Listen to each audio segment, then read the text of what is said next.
White Fuzz. Written by William Pauley III. Narrated by Brannigan.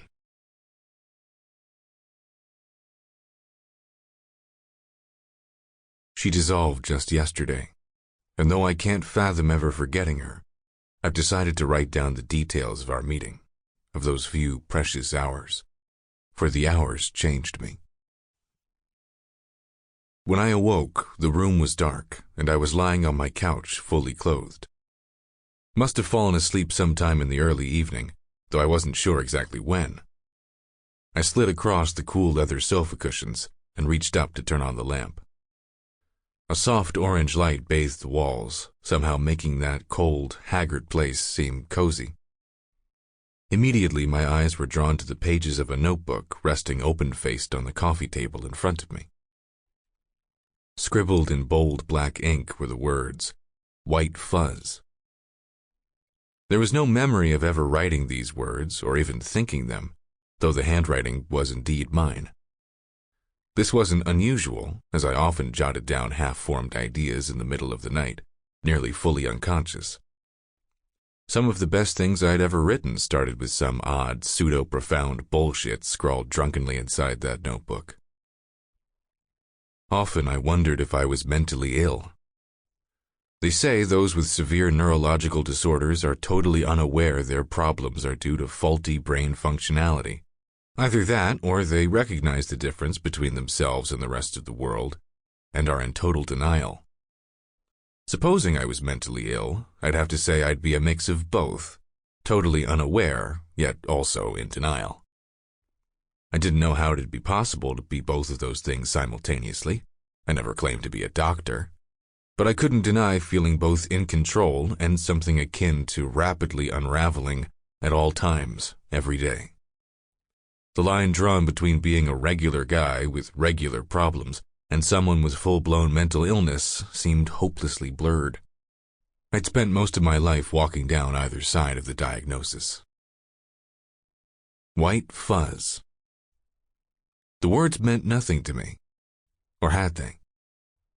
Though I couldn't think of a possible meaning behind them, I couldn't deny the words felt attached to me, as if they had its grip on something deep within, something far below the surface, something hidden. Suddenly I felt sick gazing on each individual letter and turned away. On the cushion beside me, my cell phone buzzed. "What are you doing?" read a text from an unknown phone number. The amount of close friends I've had all my life could be counted on one hand, and their information was saved in my phone. However, getting a message like this was hardly odd, as I apparently had a phone number that once belonged to a pretty popular fellow. I received calls and texts from at least 2 people a week that I didn't know personally, all looking for someone else, so without thinking too much about it, I wrote it off as a wrong number and ignored it. I stood up and went to take a piss. When I returned, I was surprised to see I had 4 new text messages from the same unknown number. "Are you busy? Want to come over? I have cheese and wine. Expensive cheese, the good stuff. The wine is kind of cheap, though." I started to write back to let them know of their mistake, but before I could hit send, my phone buzzed again. This time, the person wasn't sending a text. They were calling. I paced back and forth a few times before answering. I wasn't sure why I was so nervous answering a call from a wrong number. Perhaps it was just due to grogginess, but looking back on it now, I can't help but think it must have been intuition. Nevertheless, my hands trembled as I accepted the call and put the phone to my ear.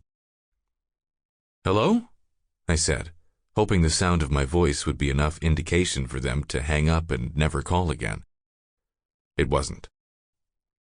"Hey, why aren't you answering my messages?" a female voice asked.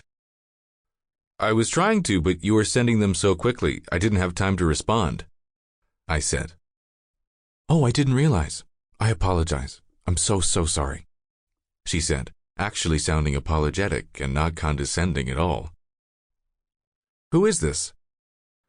"Lynda with a Y," she said. "Do I know you?" She just laughed. "Do I?" I asked again. Sample complete. Ready to continue?